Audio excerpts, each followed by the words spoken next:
Bapak Ibu, terima kasih untuk kesediaan hadirnya dalam aksi nyata mengusulkan ke-4 budaya positif. Ada sedikit pantun, jalan-jalan ke Talang Batutu, jangan lupa lihat pesawat. Ini berguru dari Boherani. Jalan-jalan ke Talang Batutu, jangan lupa lihat pesawat. Assalamualaikum warahmatullahi wabarakatuh. Untuk semua guru yang hebat. Yeay. Susah ya Bu Herani ngarangnya semalam tak saya doa Bu Herani. Ya. Iya, tadi baik habis sama Bu Herani. Ibu Dewan, dapat bantu Ibu anggota Dewan. Oke, terima kasih Bapak Ibu, terima kasih yang terhormat Bapak Ibu Wakil, kemudian Dewan Guru atas kesediaannya meluangkan waktu untuk mengikuti kegiatan aksi nyata kami Bapak Ibu. Agenda kegiatan kami adalah pembukaan, kemudian ada pemaparan materi, ada tanya jawab, lalu refleksi pembelajaran, kemudian penutup. Bapak Ibu, jangan pulang dulu, ada sedikit snack dari kami berdua dan Bu Pe ya. Tapi berhubung di akhir Pe sudah selesai baru boleh ya. Ini deh. Karena ngejar waktu. Oke Bapak Ibu. Nah, oke. Sebagai seorang pendidik katanya, jadilah seperti air. Mengapa? Teguh pendiriannya, namun juga siap untuk menyesuaikan diri dalam proses belajar mengajar. Bapak Ibu, Bapak Ibu, kita akan melakukan ice breaking sebentar. Ice breaking ini adalah mindfulness, present mindfulness, artinya hadir seutuhnya. Jadi Bapak Ibu silakan melakukan posisi sesantai-santainya, duduk di tempat duduknya. Bapak Ibu silakan. Kita akan hening sebentar. Oke Bapak Ibu, bismillahirrahmanirrahim. Silakan duduk dengan posisi paling santai Bapak Ibu. Oke Bapak Ibu, kita akan melakukan hening sebentar. Bapak Ibu, kita sudah melakukan kegiatan aktivitas yang begitu banyak, maka ada bagusnya kita melakukan refleksi terhadap diri kita, di mana kita akan melakukan tenangkan hati dan pikiran, berdamai sejenak dengan semua situasi yang telah kita lalui selama satu pekan ini. Bapak Ibu, tinggalkan semua keangkuhan diri, kesombongan hati, pikiran yang tinggi, agar kita dapat belajar hari ini dengan seutuhnya. Terima kasih Bapak Ibu, kita lanjutkan pembelajaran kita. Sudah, filenya nggak ada.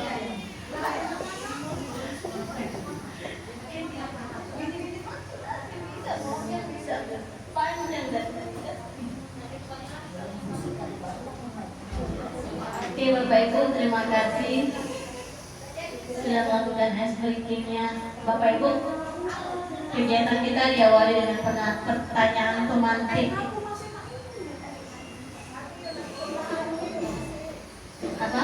Bukan kompor, dipantik. Pemantik. Sama, kompornya dipantik itu pakai api.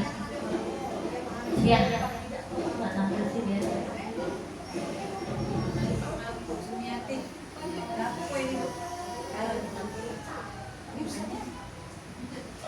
Oke Bapak Ibu, pertanyaan pemantiknya, setuju atau tidak setujukah? Pertama, hukuman dapat mendisiplinkan anak. Kedua, pemberian hukuman dengan hal positif seperti membaca atau membersihkan halaman sekolah dapat mendisiplinkan anak. Ketiga, memberikan penghargaan dapat meningkatkan motivasi belajar anak. Boleh siapa ingin menjawab pendapat, memberikan pandangannya tentang pertanyaan nomor 1, nomor 2, nomor 3. Siapa yang menjawab nomor 1? Setujukah Bapak Ibu jika hukuman dapat mendisiplinkan anak? Setuju atau tidak setuju?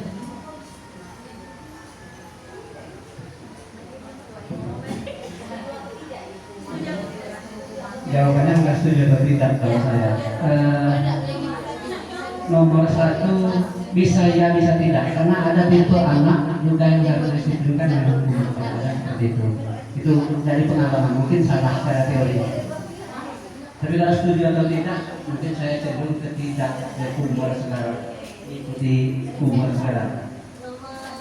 Nomor 2, memberikan dukungan dengan hal positif seperti membaca, membaca dan hal sekolah dapat mendisiplinkan anak. Tergantung tipe anak tadi, kadang anak itu keterpaksaan, ada anak yang dengan kesadaran gitu ya. Jadi dia menerima itu mungkin karena budaya di rumahnya, di keluarganya, seperti jika dia bisa menerima itu dan menjadi disiplin. Jadi kalau nomor 2 itu saya ambigu, bisa ya bisa tidak. Saya lebih cenderung ke setuju. Nomor 3, memberikan penghargaan, meningkatkan motivasi pelajaran. Saya setuju.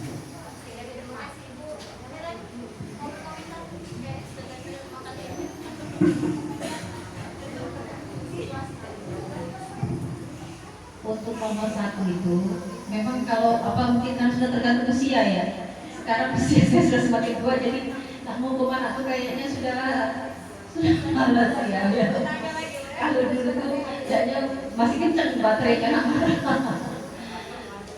Jadi kayaknya kalau sekarang itu tadi cenderung mendekati sudahlah salah dulu ya, tapi tidak dihukum terus kayaknya anak. Nah terus yang nomor 2, saya sepakat dengan Pak Hendra tadi.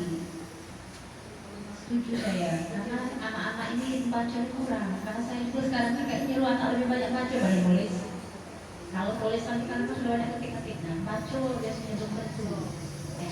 Terus yang nomor 3, nah penghargaan itu setuju saya. Dan penghargaan itu tidak harus selalu berupa materi, ujian. Anak itu senang kok uji. Itu kerjaan bagus kayak ya.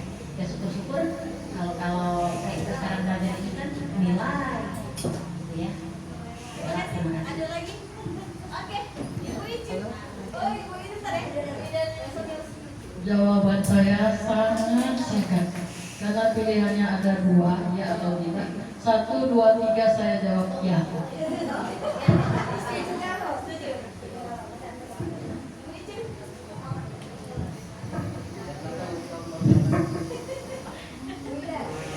Terima kasih. Assalamualaikum warahmatullahi wabarakatuh.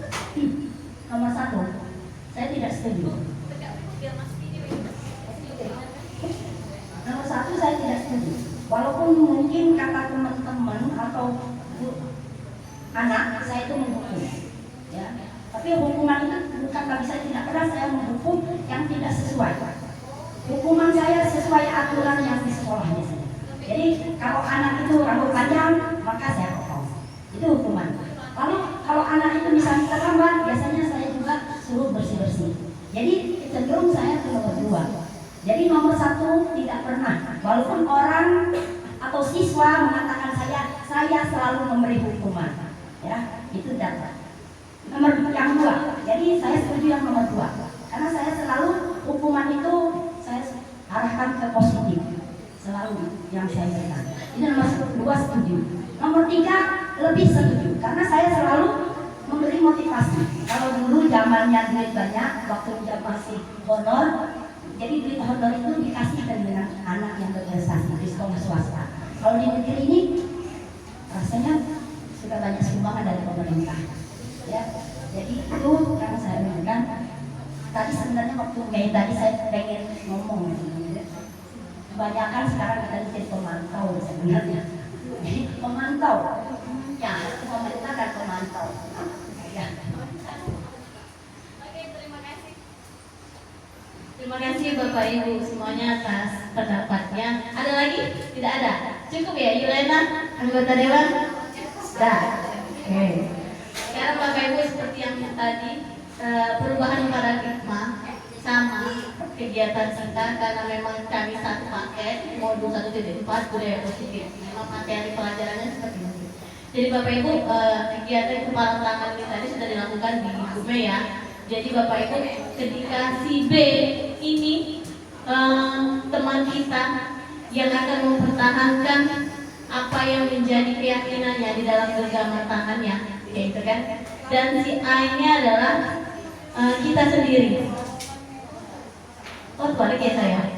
Teman B akan mencoba dengan sekuat tenaga dengan berbagai cara untuk meminta Anda memberikan benda tersebut. Oh, berarti kita yang menggenggam apa yang kita punya, kita yakini, kita sepakati dari dalam diri kita, itulah yang ada di dalam genggaman tangan kita. Menjadi hal pokok, menjadi hal esensi, menjadi hal penting. Nah, ketika ada orang lain ingin melakukan bujuk rayu, ingin mengetahui apa yang menjadi rahasia di balik genggaman tangan kita, pasti kita bisa saja kita tergoda, bisa saja kita tidak tergoda. Nah, hal-hal tersebut inilah yang terkadang di dalam situasi sehari-hari ini, kalau kita punya keyakinan hati yang teguh, maka kita tidak akan tergoyahkan oleh teman kita si B tadi. Sementara kalau kita tidak mempunyai keyakinan hati yang teguh, maka kita akan tergoda bujuk rayu. Jadi intinya adalah kita hanya bisa mengontrol diri kita sendiri dengan meyakini apa yang sudah kita miliki di dalam diri kita. Bapak Ibu, nah terkait dengan mengontrol apa yang ada di dalam diri kita, ini ada perubahan paradigma teori kontrol atau teori pilihan.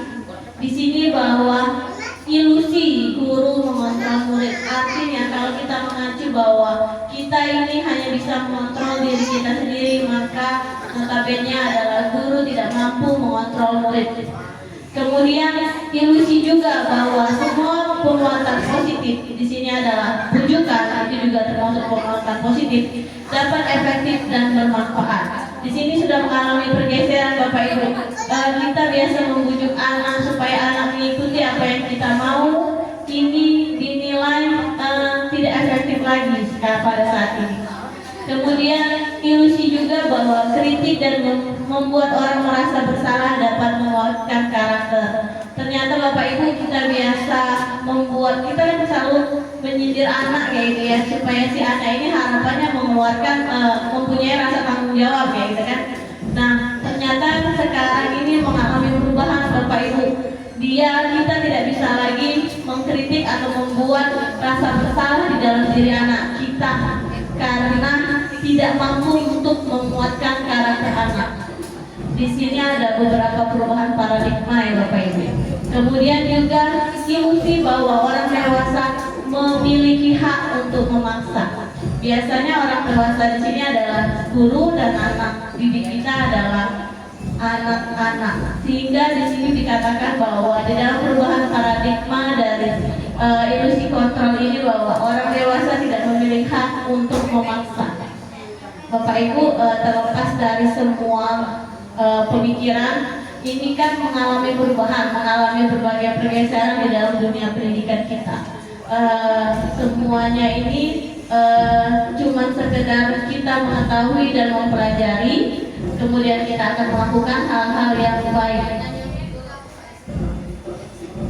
Mengapa terjadi perubahan paradigma dari stimulus respon menjadi teori kontrol atau teori pilihan? Katanya di sini siapa sesungguhnya yang memilih kontrol? Stimulus respon tentang dunia yang berkualitas, artinya dunia di mana orang-orang ini memiliki keyakinannya masing-masing untuk menjalani apa yang diyakininya. Jadi dari stimulus respon, realitasnya kalau dulu realitas kita sama, kemudian semua orang melihat hal yang sama. Sekarang semuanya sudah bergeser, bahwa kebutuhan setiap individu itu berbeda, sehingga setiap orang itu memiliki pandangan, sudut pandang, gambaran yang berbeda. Makanya sama halnya dengan kita hari ini, kita bisa berbeda pandangan, itu pasti dan hal yang wajar. Kemudian kita mencoba mengubah orang yang agar berpandangan sama dengan kita. Dulu kita seperti itu, mau menyatukan visi, semua orang harus sama, gitu kan? Semua orang harus mengikuti apa yang menjadi pemikiran kita. sekarang kita berusaha untuk memahami pandangan orang lain tentang dunia. Jadi kita sekarang belajar menghargai dan menghormati tentang pendapat orang lain, dan tidak bisa kita memaksakan orang itu harus sama pandangannya dengan kita. Kemudian perilaku buruk dilihat sebagai suatu kesalahan. Kalau dulu sedikit baik salah langsung diungkit sepanjang hidupnya, kayak gitu kan. Nah, kalau sekarang kita akan menyatakan bahwa sesuatu yang salah itu wajar dan sangat manusiawi, karena dalam proses belajar itu pasti ada kesalahan. Kemudian orang lain bisa mengontrol saya. Sekarang sudah mengalami pergeseran, hanya Anda sendiri, hanya Anda dengan diri Anda sendiri yang bisa mengontrol diri Anda. Orang lain tidak bisa mengontrol diri Anda. Kemudian pernyataan selanjutnya adalah saya bisa mengontrol orang lain. Sekarang sudah mulai pergeseran bahwa Anda tidak bisa mengontrol orang lain, hanya diri Anda yang Anda bisa kontrol. Kemudian pemaksaan ada pada saat bujukan. Pemaksaan ada pada saat bujukan gagal. Di sini teori kontrol tentang dunia ini, pemaksaan, bujukan itu sekarang bergeser, berubah, mengalami pergeseran menjadi kolaborasi dan konsensus, menciptakan pilihan-pilihan baru, sehingga semua orang bisa menyatakan berbagai macam pandangannya. Kemudian mereka mencari hal-hal yang sama dari perbedaan pandangan tersebut. Kemudian kalau dulu ada teori model berpikir bahwa kalau menang atau kalah. Kalau sekarang ini semuanya harus mengubah model berpikirnya menjadi harus menang semuanya. Jadi tidak ada yang menang dan tidak ada yang kalah. Semua dua belah pihak harus dalam keadaan menang dan menang.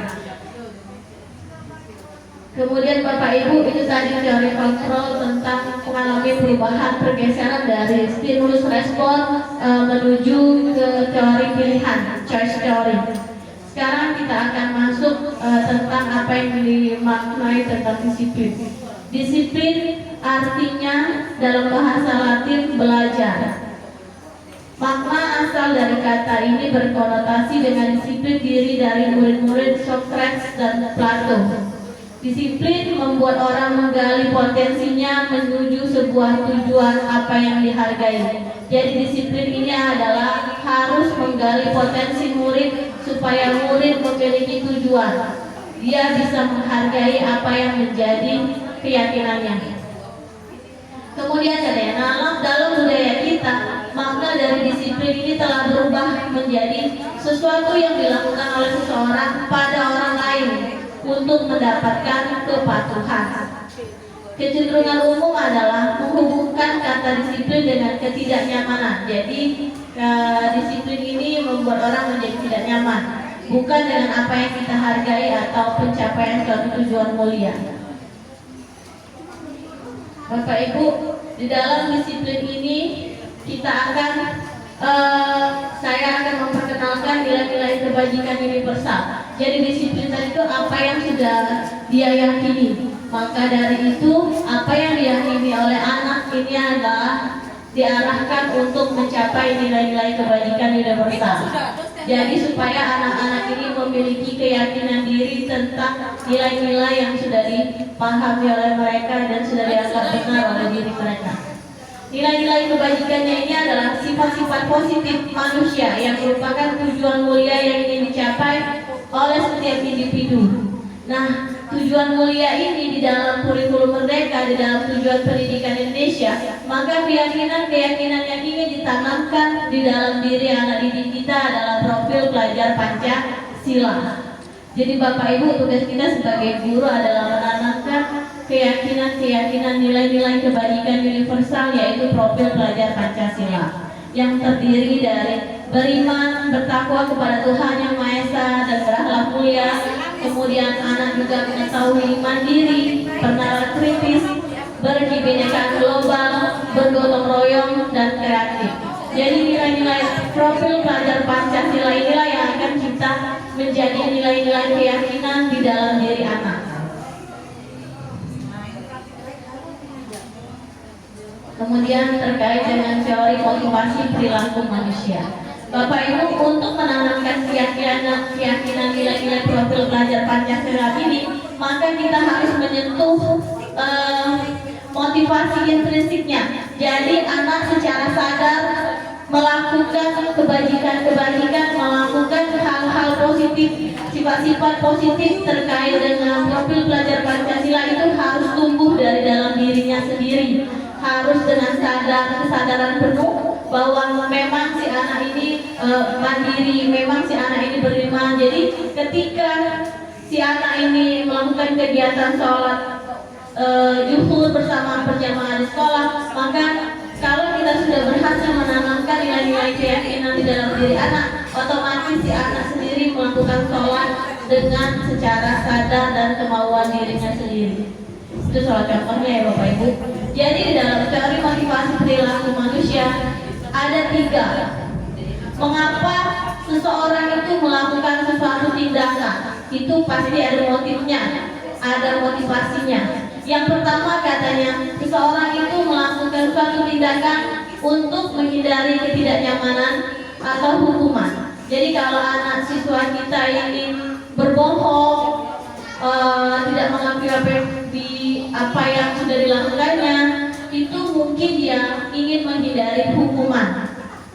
Nah, artinya kalau cuma sekedar menghindari hukuman, maka hukuman itu hanya menyentuh motivasi eksternal saja. Si anak melakukan hal-hal baik, hal-hal positif, peraturan sekolah itu karena takut dihukum, bukan dari dalam pikiran dan hatinya, bukan dari kemauan diri sendiri. Kemudian si anak itu juga melakukan sesuatu, misalkan dia ranking kelas karena hanya ingin mendapatkan imbalan atau penghargaan. Nah, jika si anak ini melakukannya, si anak akan mendapatkan penghargaan. Nah, ketika dia mendapatkan penghargaan ini, maka si anak ini belum punya kesadaran untuk bahwa dia belajar mendapatkan ranking itu karena memang dia sadar untuk belajar untuk masa depannya. Tetapi kalau si anak masih punya pemahaman tentang belajar itu supaya saya ranking, supaya mendapat hadiah dari orang tua, gitu kan, supaya diperhatikan oleh guru. Nah, maka si anak ini belum menyentuh level motivasi intrinsiknya, hanya sebatas motivasi ekstrinsik, ingin dihargai oleh orang lain atau oleh orang tua atau oleh guru. Kemudian motivasi lainnya mengapa seorang anak manusia melakukan suatu tindakan itu adalah ketika seorang anak itu atau seorang anak manusia itu menghargai dirinya sendiri. Jadi ketika seseorang itu punya kesadaran mengikuti belajar dengan baik, mengikuti kegiatan ekskul dengan baik tanpa diperintah, dia datang sendiri, dia mengikuti kegiatan sendiri, berarti dia sudah memiliki kesadaran penuh untuk melakukan kegiatan itu atas kemauannya sendiri.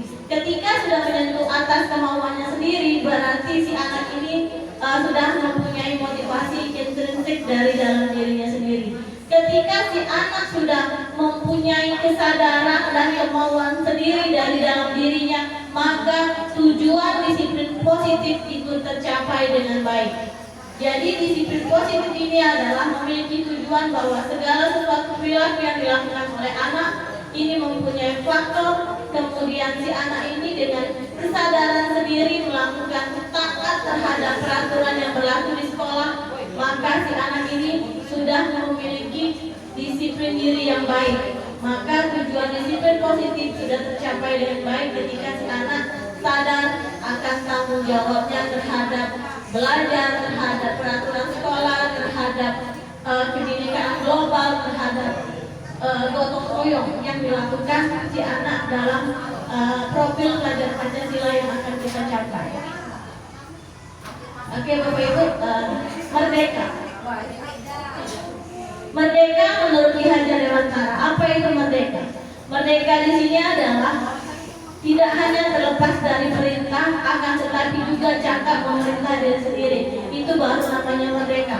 Jadi si anak ini baru dikatakan dia menjadi manusia yang merdeka ketika si anak tidak lagi diperintah-perintah, tidak lagi dibujuk-bujuk, tetapi si anak sudah sadar untuk melakukan tanggung jawabnya dengan cara memerintah dirinya sendiri agar melakukan suatu tindakan yang positif sesuai dengan nilai-nilai kebajikan universal.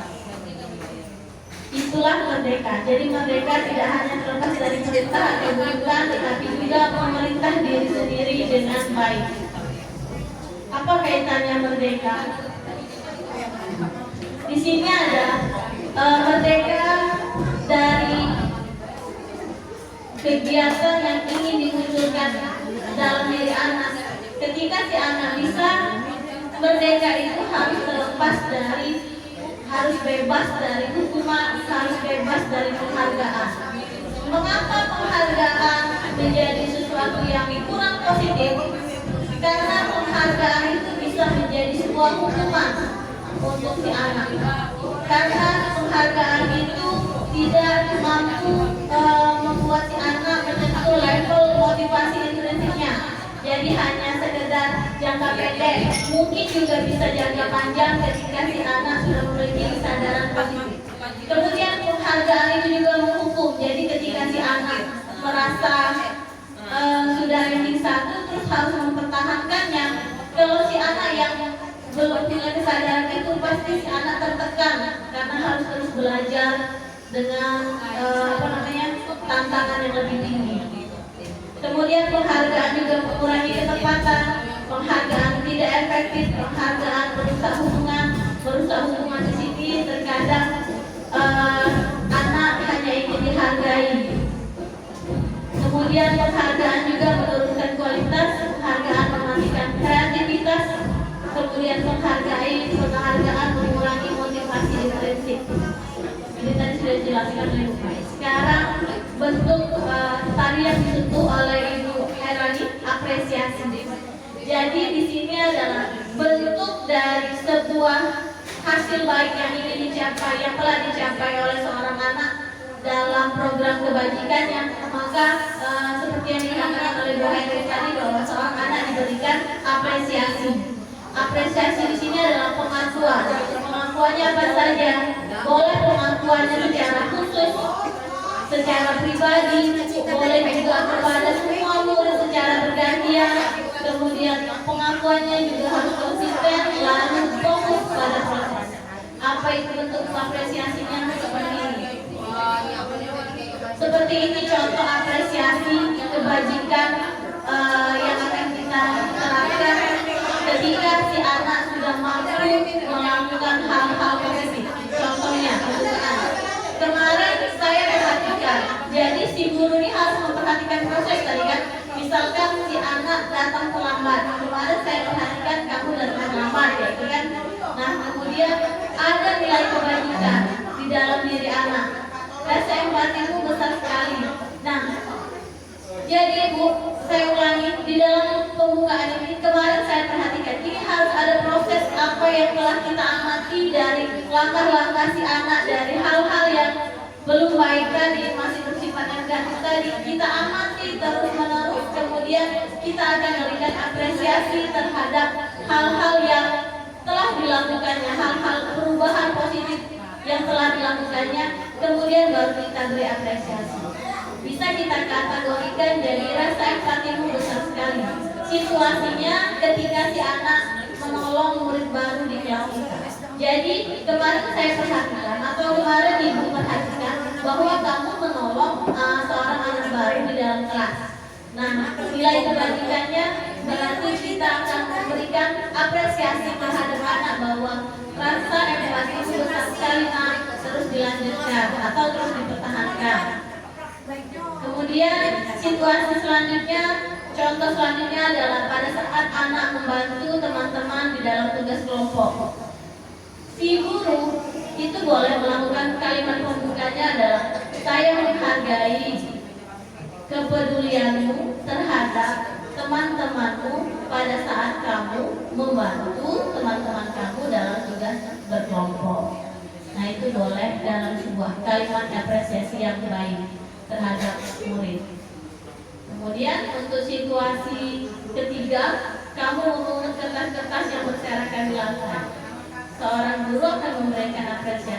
bentuk apresiasinya. Terima kasih untuk rasa tanggung jawabmu. Ibu lihat kamu sangat baik, tepat, telah memungut kertas-kertas yang berserakan di lantai. Nah, itu salah satu bentuk apresiasi atas kebajikan yang telah dilakukan oleh anak-anak kita. Ketika si anak-anak diberikan apresiasi, maka akan timbul motivasi intrinsik di dalam dirinya, sehingga si anak akan terus semangat melakukan hal-hal baik lainnya. Hal-hal baik lainnya inilah yang akan terus dipikirkannya dari hari ke hari untuk melakukan hal baik apa lagi besok hari. Kemudian kita masuk ke apa itu hukuman, konsekuensi, kemudian restitusi. Tadi sudah dijelaskan juga sama Bu Mei perbedaan hukuman, konsekuensi, kemudian restitusi. Hukuman itu katanya sesuatu yang menyakitkan harus terjadi. Apa beda hukuman dan konsekuensi? Di sini saya jelaskan secara singkat ya Bapak Ibu. Hukuman itu ketika si anak merasa sakit hati atas dia tidak bisa menerima. Misalkan dia datang terlambat, kemudian dia dihukum untuk keliling lapangan, ya kan? Pasti si anak itu mendumel karena dia merasa bahwa aku kan datang terlambat, kok aku disuruh lari. Nah kayak gitu kan, itu salah satu contoh. Jadi ketika hukuman itu tidak tepat dengan tidak ada relasinya dengan kesalahan yang dia lakukan, itu juga akan menimbulkan dampak negatif terhadap diri anak. Sehingga apa itu konsekuensi? Konsekuensinya adalah deretannya Bapak Ibu. Konsekuensinya adalah si anak seperti yang dikatakan oleh Ibu Icu tadi, bahwa kita harus mempunyai peraturan dulu. Jadi punya hubungan antara hukuman yang akan diberikan kepada anak terhadap pelanggarannya si anak. Itu konsekuensi. Konsekuensi ini punya dua arah, harus ada kesepakatan antara anak sama guru.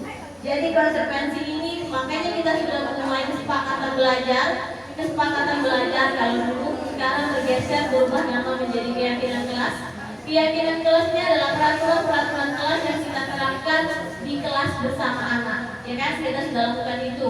Jadi kita berdiskusi bersama anak bahwa hal-hal apa yang akan menjadi aturan main di dalam kelas kita. Jadi ketika si anak sudah mempunyai peraturan dan si anak melanggarnya, maka kita sebagai guru ini harus membentuk si anak sendiri, mencari solusinya, mengapa alasannya dia berbuat salah. Kemudian kita dengan anak berdiskusi bagaimana si anak sendiri yang menemukan solusi atas masalah yang dia hadapi. Jadi bukan guru yang membantu si anak, bukan guru yang menemukan solusi. Si guru membantu si anak menemukan solusi atas masalah yang dia hadapi. Jadi konsekuensi ini Bapak Ibu termasuk hukuman, tetapi hukuman ini sudah disepakati dengan anak.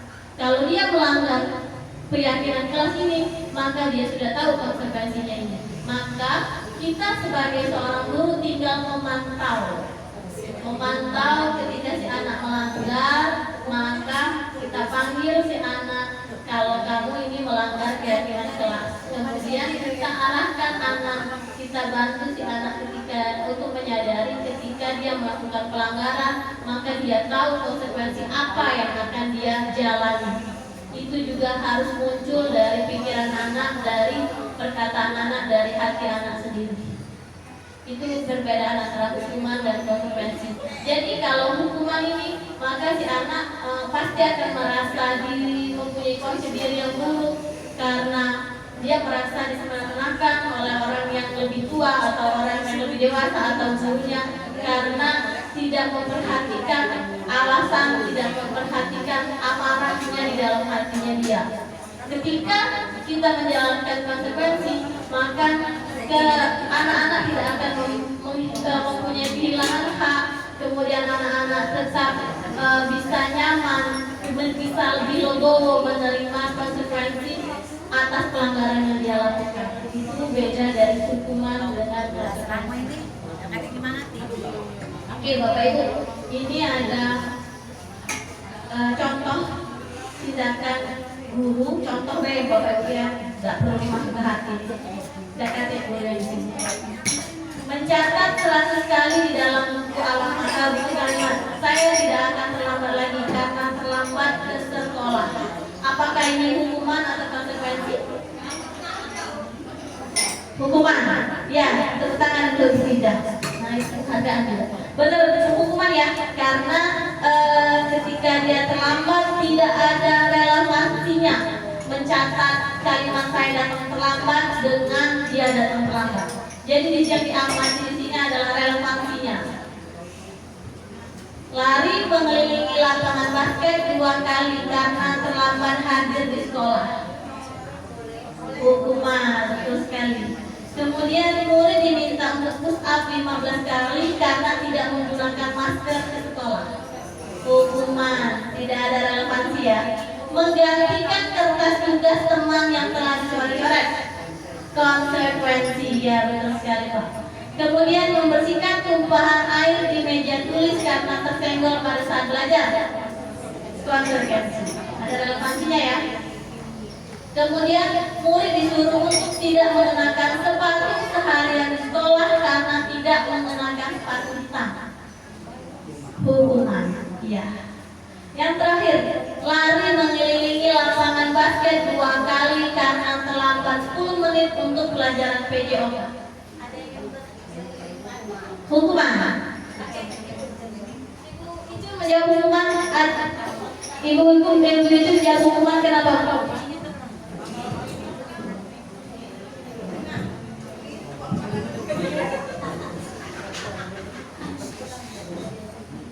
Saya anggap hukuman kalau memang itu tidak ada kesepakatan, tidak ada perjanjian terlebih dahulu.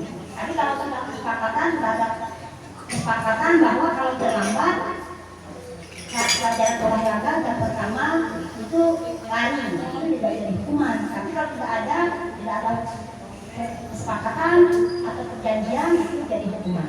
Tidak langsung.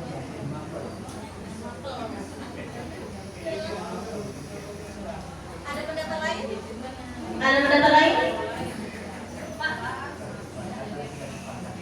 Cahaya, konsekuensi. Oke, benar. Itu termasuk konsekuensi karena kan itu di pelajaran PJOK bisa dijadikan sebagai pemanasan untuk murid. Jadi Benar sekali. Jadi di sini yang lari mengelilingi lapangan basket 2 kali ini adalah konsekuensi karena ada relevansinya di dalam pelajaran PJOK. Kecuali dia terlambat pelajaran matematika disuruh lari, nah itu tidak ada relevansinya. Apa yang dibahas oleh Ibu Micun benar, konsekuensi itu harus sesuai dengan kesepakatan, harus ada kesepakatan dulu antara 2 orang anak. Tetapi di sini juga konsekuensi yang akan kita ambil, hukuman yang akan kita berikan, sanksi yang akan kita berikan kepada anak harus mempunyai relevansi dengan apa yang dia langgar.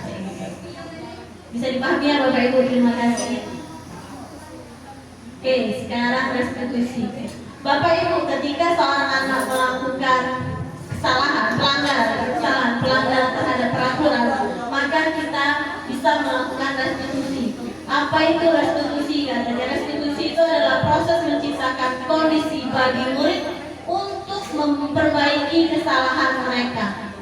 Jadi restitusinya adalah si anak sudah melanggar peraturan, maka si anak ini akan kita bantu untuk memperbaiki kesalahannya agar mereka bisa kembali kepada kelompok mereka dengan memiliki karakter yang lebih kuat. Jadi si anak tidak minder, si anak tidak percaya diri, si anak tetap percaya diri bisa kembali bersama-sama teman-temannya. Restitusi juga merupakan proses kolaboratif katanya yang mengajarkan murid untuk mencari solusi atas masalah mereka dan membantu murid berpikir tentang orang seperti apa yang mereka inginkan atau mereka ingin jadi apa. Itu adalah sebuah tujuan mulia. Jadi memang kita harus mencapai nilai-nilai kebajikan, kita harus mempunyai tujuan yang mulia. Dan bagaimana mereka harus memperlakukan orang lain. Jadi di sini restitusi ini adalah dia bertanggung jawab penuh atas apa yang dilakukannya. Dia harus mengganti kerugian orang lain yang kalau mereka ada orang lain yang dirugikan. Jadi dia juga harus memperlakukan orang lain dengan seadil-adilnya, sehingga tidak ada yang menang kalah, tapi semuanya tadi menang dan menang. Tidak ada yang dirugikan. Itu restitusi. Restitusi ini katanya hukuman itu adalah sebuah identitas gagal. Identitas sukses tercapai ketika kita sudah melakukan konsekuensi dan melakukan restitusi, maka tercapailah disiplin. Bapak Ibu, jadi hukuman itu tidak bisa membuat tercapaian dalam proses disiplin. Jadi sebuah proses disiplin dapat tercapai dengan baik karena menyentuh motivasi internal, motivasi intrinsik, menimbulkan kesadaran diri dalam diri anak itu dengan cara konsekuensi atau dan restitusi.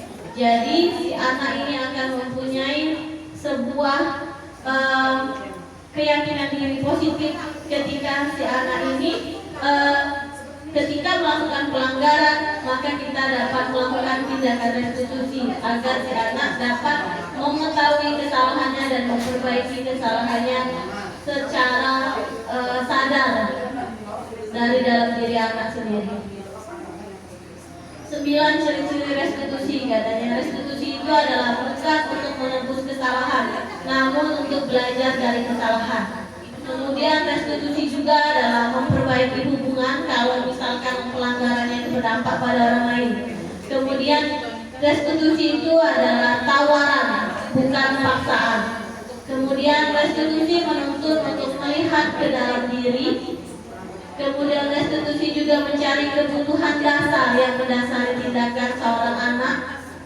Kemudian restitusi diri adalah cara yang paling baik. Restitusi fokus pada karakter, bukan tindakan. Restitusi juga fokus pada solusi. Kemudian restitusi dapat mengembalikan murid yang berbuat salah pada kelompoknya. Bapak Ibu, itu ciri-ciri restitusi. Bapak Ibu, semuanya ini dimulai dari keyakinan kelas agar kita bisa menjalankan konsekuensi dengan baik. Maka dimulai dari keyakinan kelas atau peraturan kelas. Apa itu keyakinan kelas? Dan mengapa tidak peraturan saja? Contohnya, mengapa kita memiliki peraturan harus menggunakan helm bila mengendarai kendaraan roda 2? Terus mengapa kita memiliki peraturan 3M, menggunakan masker, mencuci tangan, dan menjaga jarak 1,5 meter? Kemudian mengapa kita memiliki peraturan harus datang tepat waktu pada saat mengikuti pelatihan?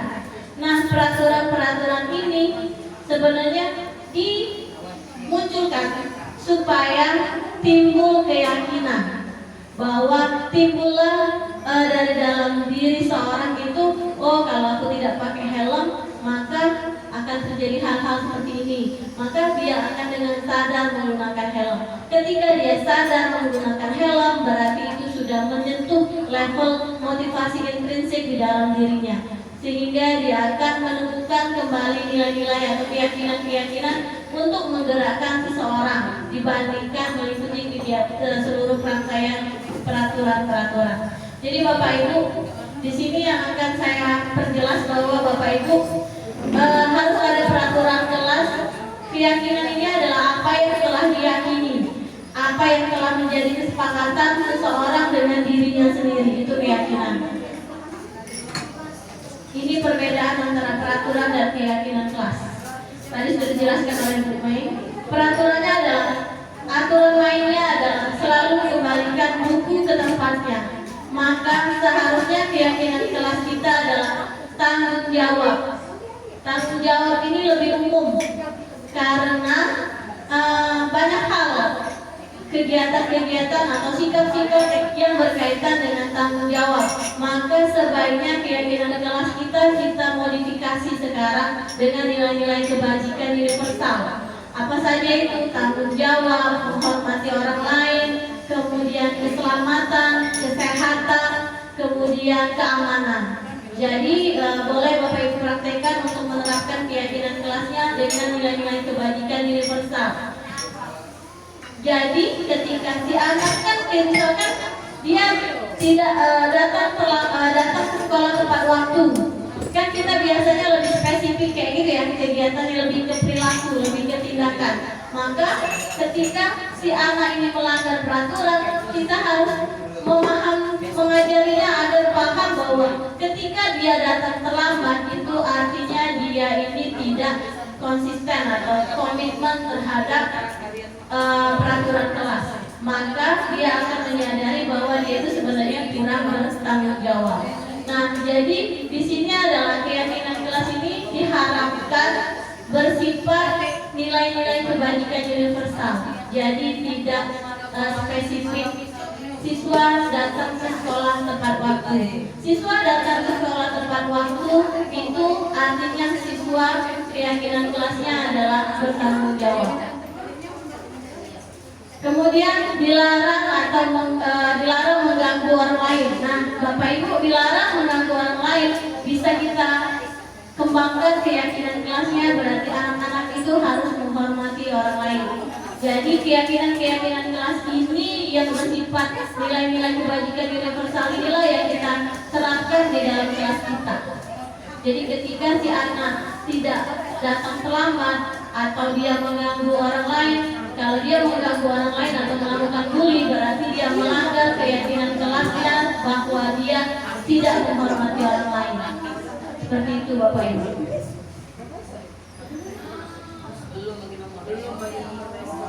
Kebutuhan dasar manusia, tadi sudah dijelaskan bahwa seseorang itu melakukan tindakan karena memiliki banyak faktor. Seperti seorang anak malas belajar, mungkin si anak ini pengen pengen diterima, cari perhatian ya. Cari perhatian itu berarti kasih sayang, dia butuh kasih sayang dan rasa diterima, sehingga dia jadi malas belajar. Ketika rasa sayang dan rasa diterimanya itu terpenuhi, mungkin bisa jadi si anak itu mau belajar pada pertemuan selanjutnya. Jadi kebutuhan dasar manusia itu ada 5. Pertama adalah bertahan hidup, rasa kasih dan sayang, rasa diterima, kemudian penguasaan, lalu kebebasan, dan yang terakhir adalah kesenangan. Jadi kebutuhan dasar manusia ini ada 5 hal yang menjadi faktor mengapa seseorang itu merasa tidak nyaman. Ketika dia sudah nyaman, artinya kebutuhan dasar 5 kebutuhan dasar ini sudah terpenuhi. Kalau dia tidak nyaman, berarti ada faktor yang menyebabkan salah satu kebutuhan dasar manusia ini belum terpenuhi.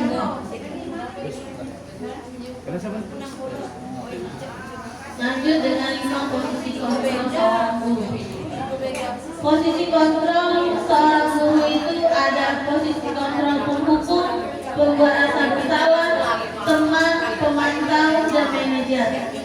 Masing-masing posisi kontrol memiliki posisinya, memiliki negatifnya. Posisi kontrol yang paling baik itu adalah posisi kontrol manajer.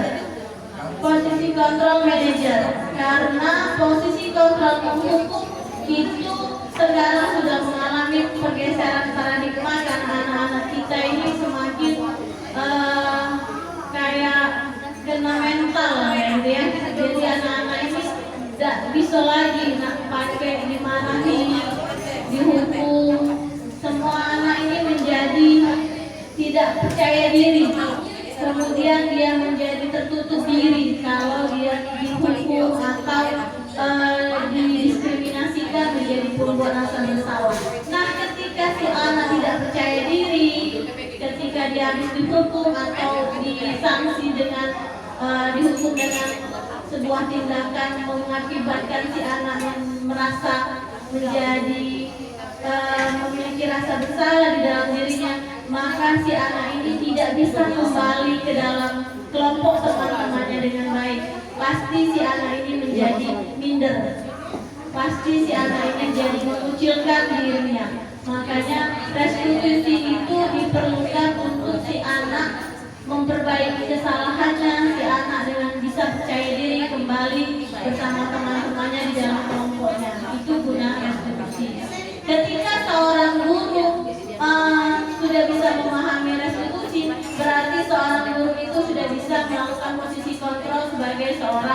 manajer. Jadi bagaimana posisi seorang guru? Seorang guru itu bergerak di antara pemantau dan manajer. Pemantau di sini berarti dia memantau peraturan-peraturan mana, kemudian konsekuensinya, kayak gitu. Di sini perlu proses pemantau, proses seorang guru, posisi kontrol seorang guru sebagai pemantau. Kemudian ketika terjadi kesalahan, pelanggaran terhadap nilai-nilai kebajikan atau keyakinan kelas yang telah disepakati, maka seorang guru bisa mengambil posisi seorang manajer untuk membantu anak memperbaikinya dan si anak dapat kembali dalam kelompoknya dengan nyaman dan bahagia. Sekarang Bapak Ibu, ini adalah 5 posisi kontrol. Pernyataan-pernyataan seperti inilah yang dapat mendeskripsikan seorang guru itu dalam kontrol guru yang bagaimana. Pernyataan, saya kecewa sekali dengan kamu. Artinya seorang guru ini memposisikan dirinya sebagai membuat si anak merasa bersalah. Kemudian pernyataan selanjutnya, kamu tidak pernah benar melakukannya. Artinya kita menyalahkan terhadap si anak. Berarti posisi yang telah kita lakukan adalah sebagai penghukum. Kemudian ayolah katanya, lakukan demi ibu atau bapak. Artinya posisi kontrol yang digunakan dalam pernyataan ini adalah sebagai teman. Kemudian, apakah kamu mau mendapatkan stiker bintang hari ini? Posisi kontrol sebagai seorang pemantau.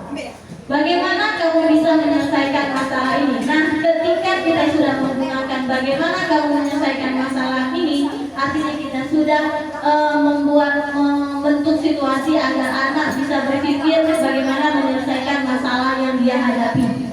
Jadi posisi kontrol seperti itu adalah posisi kontrol seorang manajer.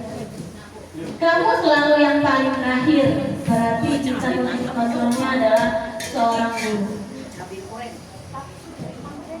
Bapak Ibu, posisi kontrol seorang guru tadi dengan melakukan segitiga restitusi, maka kata saya dimulai dengan adanya peraturan kelas. Ketika peraturan kelas sudah berjalan dengan baik, maka ada nilai-nilai keyakinan kelas yang bisa tersimpan di dalam hati seorang anak. Jadi ketika keyakinan kelas tadi sudah diimani oleh seorang anak, maka akan tercipta lingkungan positif. Ketika lingkungan positif sudah terwujud, maka budaya positif di suatu sekolah itu tidak tercapai dengan baik. Bapak Ibu, bagaimana jika terjadi pelanggaran terhadap peraturan kelas atau keyakinan kelas? Maka kata saya tadi bahwa Bapak Ibu bisa melakukan tindakan sebagai posisi kontrol seorang pemantau, tadi memantau pelanggaran apa yang dijalani oleh si orang anak tersebut. Kemudian Bapak Ibu bisa menyelesaikan masalah yang dihadapi oleh si anak itu dengan melakukan posisi kontrol seorang guru dengan melakukan tindakan segitiga restitusi. Dengan melakukan tindakan segitiga restitusi. Segitiga restitusi itu ada 3 tahap. Pertama, menstabilkan identitas dengan cara kamu bukan satu-satunya yang pernah melakukan ini. Itu namanya menstabilkan identitas. Setiap orang pasti melakukan kesalahan, atau boleh juga kesalahan itu manusiawi. Nah, itu namanya menstabilkan identitas. Kemudian validasi kebutuhan, karena kenapa seorang anak itu melakukan pelanggaran pasti mempunyai motif. Kebutuhan mana, kebutuhan dasar manusia mana yang belum terpenuhi atau yang masih dicarinya. Maka dari itu kita harus memvalidasi kebutuhan dasar anak apa yang belum terpenuhi dengan cara kamu tentu punya alasan mengapa melakukan ini. Jadi kita mencari tahu faktor penyebab si anak mengapa melakukan kesalahan. Itu merupakan validasi kebutuhan dasar anak. Kemudian setelah melakukan validasi kebutuhan, maka kita akan menyatakan keyakinan. menyatakan keyakinan ini karena kita sudah punya peraturan sekolah, kita sudah punya keyakinan sekolah, keyakinan kelas tadi, maka kita baru bertanya sama anak, nilai-nilai apa yang telah kita sepakati, kemudian nilai-nilai apa yang telah kamu langgar. Nah, ini adalah menanyakan keyakinan. Ketika si anak sudah berpikir bahwa oh dia melanggar keyakinan ini, artinya dia sudah menemukan rasa tanggung jawab dalam dirinya bahwa dia mengetahui dia telah melanggar hal tersebut. Kemudian kita sebagai posisi manajer dapat menanyakan kembali solusi yang harus dilakukannya untuk memperbaiki kesalahan tersebut. Jadi di dalam segitiga restitusi, guru hanya membantu memfasilitasi si anak menemukan masalahnya, kemudian melakukan perbaikan atas dirinya sendiri. Ini menstabilkan identitas untuk membuat anak yang merasa gagal karena berbuat salah menjadi positif terhadap dirinya. Jadi si anak ini sudah berbuat salah, pasti dia berpikir dia salah. Maka kita harus mengubah pemikiran salahnya tadi menjadi hal yang positif. Guru bisa berkata berbuat salah hal itu yang manusiawi. Tadi sudah saya jelaskan ya Bapak Ibu. Kemudian Bapak Ibu tidak tertarik untuk mencari tahu siapa yang benar dan siapa yang salah. Bapak Ibu tertarik untuk menyelesaikan masalah. Jadi kita tidak berpikir mencari tahu siapa yang salah dan siapa yang benar dalam masalah tersebut, tetapi kita hanya fokus pada proses bagaimana cara menyelesaikan masalah agar solusinya adalah menang dan menang, tidak ada yang dirugikan. Inilah di dalam menstabilkan identitas.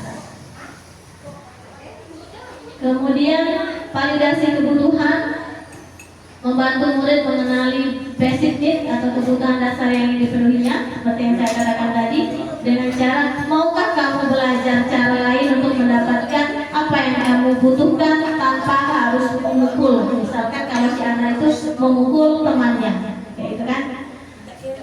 Bisa juga, apakah kamu bisa melakukan dengan lebih baik esok hari? Nah, ini salah satu cara validasi kebutuhan. Menanyakan keyakinan, apa yang kamu rasakan ketika kamu melakukan itu, kamu akan menjadi orang yang seperti apa. Jadi si anak ketika gurunya bertanya kamu akan menjadi seorang seperti apa, tidak mungkin dia berpikiran negatif ya kan? Pasti dia mulai berpikir walaupun belum tergambar, maka kita sebagai guru harus membantunya menggambar tentang figur dirinya di masa depan. Ini saya sudah menerapkan penerapan segitiga restitusi terhadap siswa saya. Ini adalah masalahnya siswa datang terlambat ke sekolah. Akhirnya dia menemukan solusinya sendiri karena anak ini rumahnya jauh, kemudian dia ini sendiri, tidak ada orang tuanya yang membangunkannya, tidak ada orang tuanya yang mengingatkannya. Jadi dia dengan kesadaran harus tumbuh di dalam dirinya kesadaran diri untuk mau berangkat ke sekolah lebih pagi dengan cara menghidupkan alarm HP. Itu solusi yang dia munculkan sendiri dari hasil proses restitusi kemarin. Ini skenarionya segitiga restitusi. Baiklah Bapak Ibu, terkait dengan disiplin positif ini, saya sudah terakhir ini tinggal kegiatan terakhir kita, yaitu refleksi pembelajaran. Pertanyaan pertama, hal baru apa yang mengubah paradigma yang saya dapatkan dari proses budaya positif hari ini? 59 Terus perasaan apa yang muncul selama mengikuti sesi ini, khususnya mengenai makna disiplin dan motivasi intrinsik. Tapi sebelum masuk refleksi ini, tadi ada sesi tanya jawab ya Bapak Ibu. Bapak Ibu kalau ada yang ingin bertanya, boleh mengajukan pertanyaan. Mungkin Bu Mei juga akan membantu jawab. Ada tak Pak? Bu, ada yang ditanyakan Bapak Ibu terkait dengan budaya positif?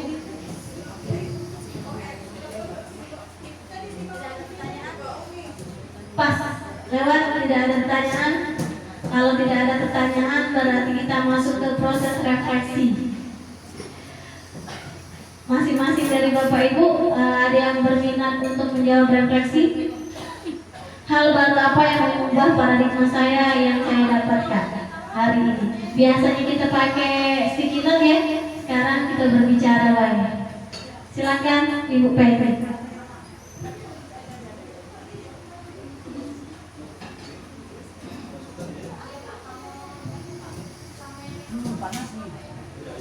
Baiklah, terima kasih Bu Ella atas penjabaran materi pada hari ini. Saya mendapatkan banyak pengetahuan dari yang Ibu Ella sampaikan dan juga Ibu Mei sampaikan mengenai paradigma budaya positif yang disampaikan tadi. Jadi yang kita terapkan pada anak bisa kita ubah. Yang awalnya itu memberikan hukuman, kita ubah menjadi budaya disiplin positif seperti menanyakan sampai di mana mereka itu menerima materi, kemudian juga menanyakan kondisi mereka, mengapa mereka melakukan pelanggaran tersebut, dan kita memberikan fasilitas sebagai guru, tidak menghukum tetapi memberikan pertanyaan yang memancing mereka bagaimana kedepannya untuk menjadi anak yang lebih baik. Itu saja Bu. Pertanyaan yang kedua, perasaan apa yang muncul selama mengikuti sesi ini?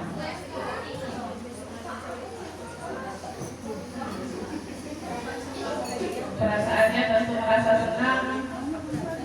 Perasaannya tentu merasa senang. Ya. Oke, terima kasih Bu Kaini. Dilanjutkan oleh Pak.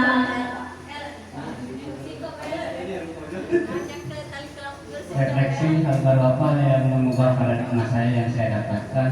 Banyak hal baru yang saya dapatkan, memang wawasan, misalnya teori-teori disiplin, motivasi, karena saya tahu ini misalnya teori motivasi itu kan ada teori mushroom misalnya kan, yang bertingkat-tingkat sampai refleksi diri. Kemudian perasaan apa yang muncul selama di sesi ini yang jelas menambah wawasan pengetahuan untuk bertindak sebagai guru. Yang tadi dibahas ada segitiga restitusi tadi, ganti rugi. Saya tahu restitusi itu rupanya dalam pendidikan bukan itu saja. Jadi hanya saja tadi agak sedikit bingung dengan Bu Mei tadi, urutan nomor 1 tadi, nomor 2-nya menstabilkan identitas. Bu Ella menstabilkan identitas nomor 1-nya. Apakah pakai urutan segitiga itu atau tidak? Misalnya segitiga sembarang misalnya. Jadi sembarang dari sisi mana saja saya mulainya. Nah, itu saja. Terima kasih.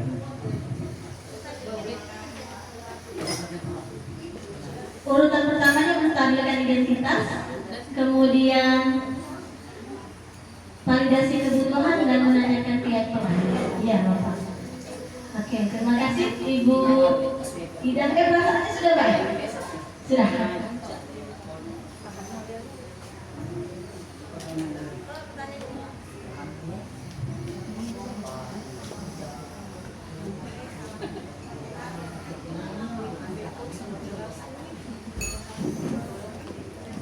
Baiklah. Hingga 1 jam. Dari refleksi pertanyaannya, hal baru apa yang mengubah paradigma saya yang saya dapatkan dari penjelasan Ibu Mei dan Ibu Ella, itu sudah mengubah paradigma saya untuk menghukum siswa dari dengan hukuman yang positif. Kemudian perasaan apa yang muncul selama mengikuti sesi ini khususnya mengenai mata disiplin dan motivasi intrinsik. Jadi saya katakan bahwa perasaan saya sangat gembira, senang sekali memberikan motivasi yang baik sehingga kedepannya akan lebih baik lagi. Terima kasih. Terima kasih.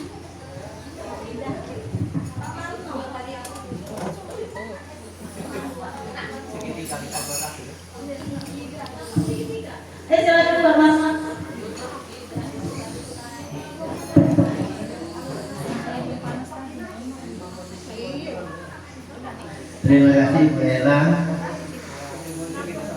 Jadi refleksi saya, hal baru apa saja, hal apa yang mengubah paradigma saya yang saya dapatkan. Banyak ilmu yang saya dapatkan dari penjelasan dari Ibu Ella dan Ibu Mei tadi. Jadi selama ini saya menghukum siswa itu, ya, mencari yang mana yang salah, yang mana yang benar, kemudian selalu menyalahkan siswa. Itu saya jadi mendapatkan pengetahuan, pengalaman baru, cara menyelesaikan masalah siswa tersebut. Kemudian yang kedua, perasaan apa yang muncul selama mengikuti sesi ini, khususnya mengenai makna disiplin dan motivasi intrinsik. Perasaan saya sangat senang karena saya mendapat pengetahuan yang baru, mendapat pengalaman yang baru, mendapatkan hal-hal yang baru untuk menangani masalah-masalah yang kita hadapi sebagai pendidik. Saya kira hanya itu. Terima kasih. Assalamualaikum warahmatullahi wabarakatuh. Terima kasih. Bu Enda, silakan.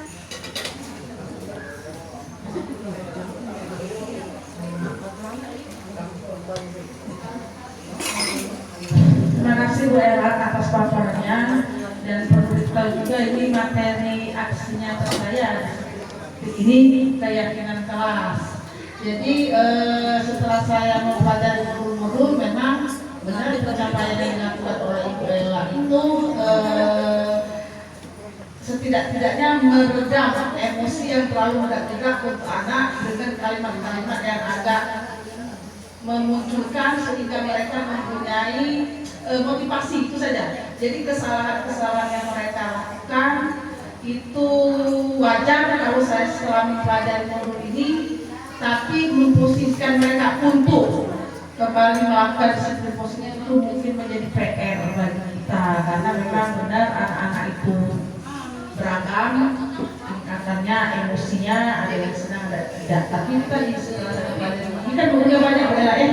Nah, jadi karena saya membuat aksi nyatanya dan alhamdulillah memang sudah divalidasi, memang benar apa yang pemaparan Bu Ella itu, bahwa memang disiplin positif itu meninggalkan hal-hal yang memang dulu dari sistem mungkin belajar kita waktu zaman SD itu memang tidak bisa lagi diterapkan ya. Banyak sekali memang yang pemaparan dari Bu Ella, walaupun kita saya kesana-kesini memang benar itu yang harus dilakukan oleh guru.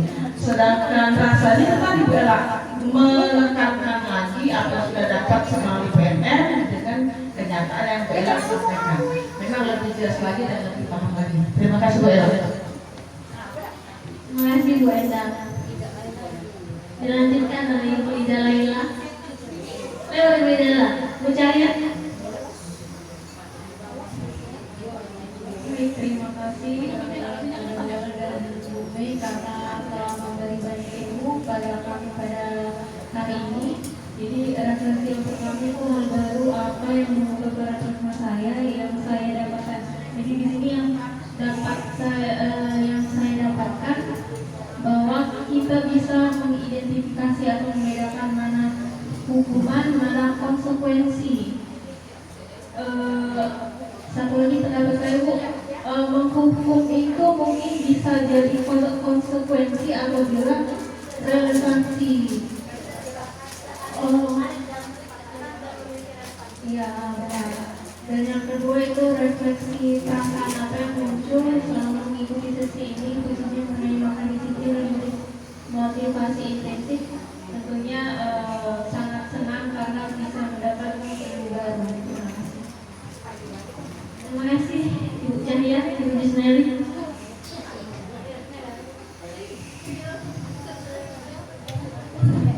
Baiklah, terima kasih Bu Ella.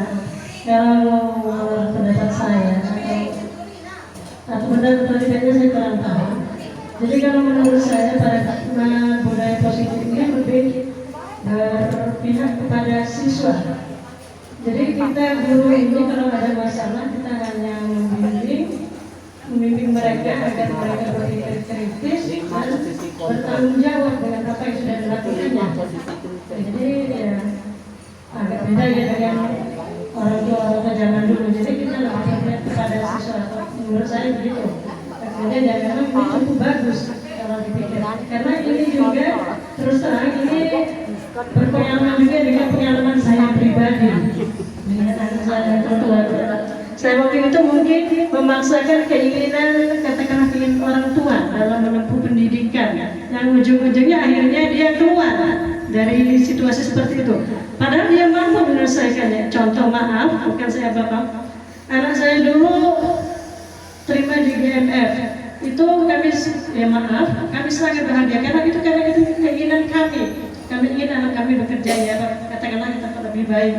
Tapi dia selalu dalam kuliah itu dia selalu meronta. Bu, saya tidak mau, tapi kami mau masuk, kamu bisa, pasti bisa. Memang dia mampu menyelesaikannya, bahkan maaf ya dengan nilai yang cukup lumayan. Tapi di saat dia bekerja dia selalu katakanlah selalu marah dengan kondisi.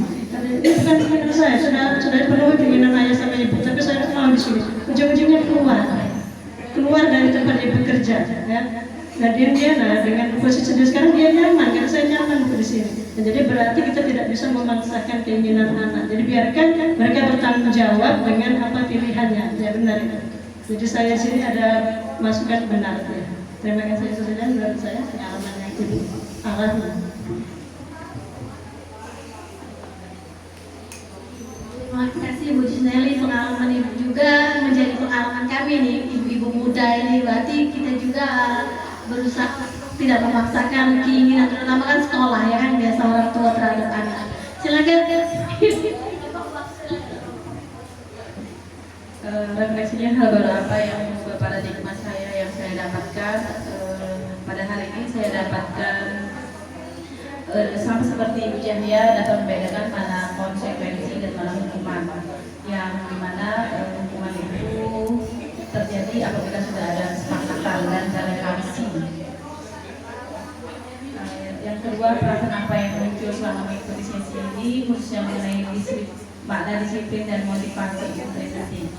Jadi pada hari ini saya mendapatkan wawasan baru dan apa itu kedisiplinan dan apa itu motivasi, bagaimana cara meningkatkan motivasi intrinsik pada anak. Terima kasih Ibu. Mari Ibu Mai.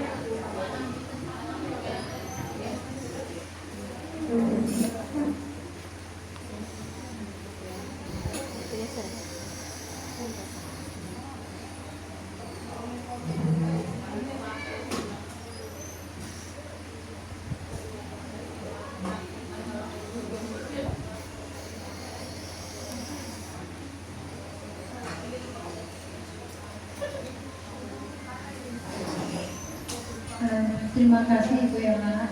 Refleksi yang pertama, hal baru apa yang mengubah paradigma saya yang saya dapatkan banyak ya, yaitu tadi membedakan antara hukuman, konsekuensi, restitusi ya. Terus yang paling saya langsung action ya pada penerapannya, karena kita memang berhubungan dengan anak ya. Jadi saya langsung melakukan segitiga restitusi dalam menghadapi perilaku anak atau pelanggaran anak. Terus yang kedua, perasaan apa yang muncul selama mengikuti sesi ini?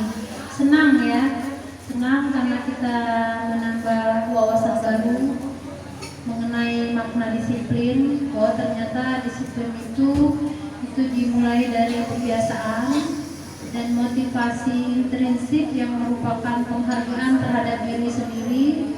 Bagaimana kita menanamkan penghargaan terhadap diri sendiri agar melakukan suatu tindakan itu dilakukan dari dalam diri, bukan motivasi hukuman atau motivasi lain ya. Jadi motivasi intrinsik itu harus dimunculkan kepada anak, harus dimunculkan karena ini akan menjadi kebiasaan yang baik sehingga membentuk karakter profil pelajar Pancasila. Terima kasih Bu Ella.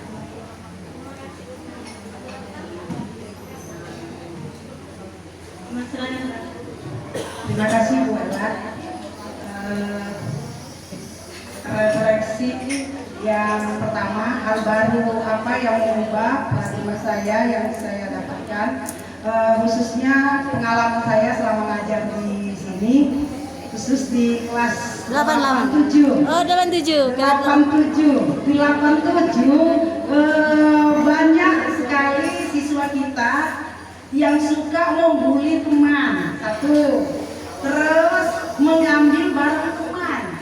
Nah, jadi kalau kita marah, mereka nggak ngaku. Jadi saya panggil, saya rangkul, saya bisikan, kamu mau nggak kalau kamu dibully? Enggak. Kamu mau nggak kalau barangmu ibu ambil? Enggak.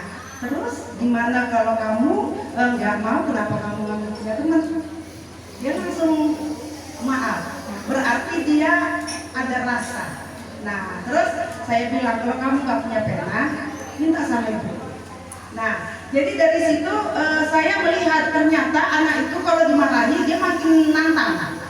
Berarti dia makin merasa malu mungkin, satu, terpojok mungkin, dua. Jadi saya sikapin ternyata anak ini hanya pengen kasih sayang. Nah, jadi saya mengambil paradigmanya adalah kita sebagai guru berarti harus banyak sabar. Nah, sabar itu yang mungkin kita nggak bisa karena apa? Ya beban kita banyak, capek. Lagi PMM, Bu. Ya, belum anak kita di rumah juga merengek. Nah itu, cuman ya mudah-mudahan kita semakin banyak berdoa, minta sama Tuhan supaya kita diberi sabar. Nah, jadi yang pertama kalau menurut saya jawabannya adalah kita sebagai guru disuruh banyak sabar. Yang kedua kita disuruh banyak memahami anak. Berarti kita harus menyelami, harus pintar berenang. Padahal berenang nggak bisa berenang. Nah, itu yang pertama. Yang kedua, perasaan apa yang muncul selama mengikuti tes ini? Mungkin kalau saya pribadi banyak. Kenapa? Menanamkan kepada saya pribadi untuk lebih banyak dari satu sabar.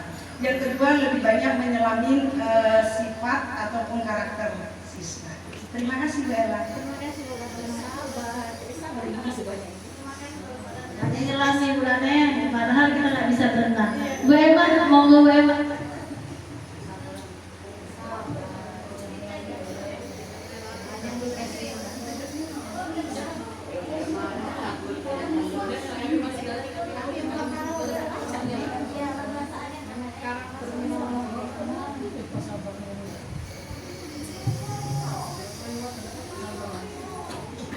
Ya, kita seorang guru ini yang jelas apa yang dibilang Bulannya tadi, kita tetap sabar karena yang kita hadapi ini berbagai macam karakter anak, dari segi ekonomi yang rendah ataupun sifatnya yang egonya ada yang tinggi, ada yang suka menurut, ada yang tidak. Bisa jadi Bu.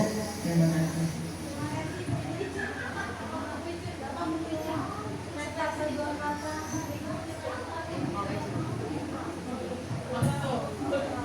Hal baru yang mengubah paradigma saya yang saya hadapi, dapatkan kalau dulu mungkin kalau suara saya tidak bisa mengubahnya, tapi kalau hal hukuman saya sudah, sekarang setiap saya mau hukum saya tanya dulu, ini hukuman apa bukan, lalu ini sudah ada perjanjian atau belum, adakah peraturannya, itu yang hal baru.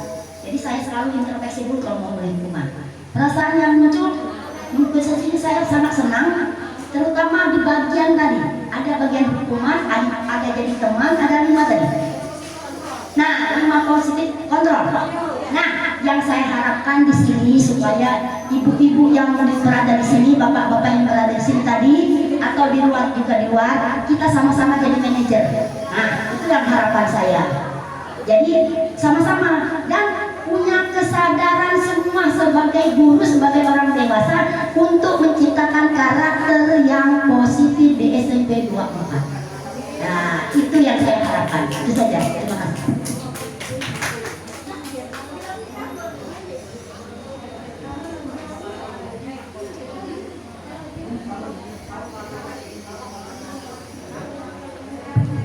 Terima kasih Bu Ella sudah memberikan kesempatan untuk memberikan refleksi. Alhamdulillah setelah mengikuti diseminasi ini saya bisa mendapatkan ilmu baru di mana nantinya saya tidak akan mudah emosi lagi ya, gampang emosi ketika melihat anak didik saya melakukan kesalahan. Jadi saya bisa menegurnya dengan kata-kata yang lebih halus lagi atau sehingga dia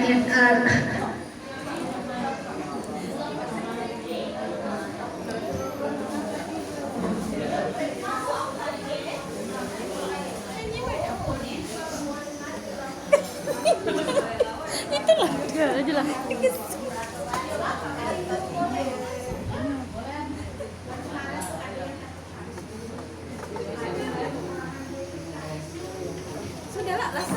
Ya. Terima kasih Bapak Ibu atas refleksi pembelajaran kita hari ini. Dengan berakhirnya refleksi, maka kegiatan aksi nyata modul 1.4 budaya positif ini sudah saya paparkan di SMP Negeri 24 Palembang. Mari sama-sama kita berkolaborasi untuk mewujudkan budaya positif di SMP Negeri 24 Palembang. Dengan seperti apa yang dikatakan oleh Ibu Icit, kita bisa memposisikan diri kita sebagai posisi kontrol seorang manajer yang akan kita terapkan di SMP Negeri 24 Palembang. Bapak Ibu, saya tutup dengan pantun. Anak kecil duduk di papan, memakai dasi dan celana. Puluhan menit berdiri depan, semoga presentasi kami penuh makna. Terima kasih Bapak Ibu atas perhatiannya. Mohon maaf untuk salah-salah kata, saya tidak ada maksud menggurui dan sebagainya, karena ini memang juga tanggung jawab saya Bapak Ibu memenuhi kualitas saya. Terima kasih Bapak Ibu, happy next weekend. Mohon maaf lahir dan batin. Wassalamualaikum warahmatullahi wabarakatuh.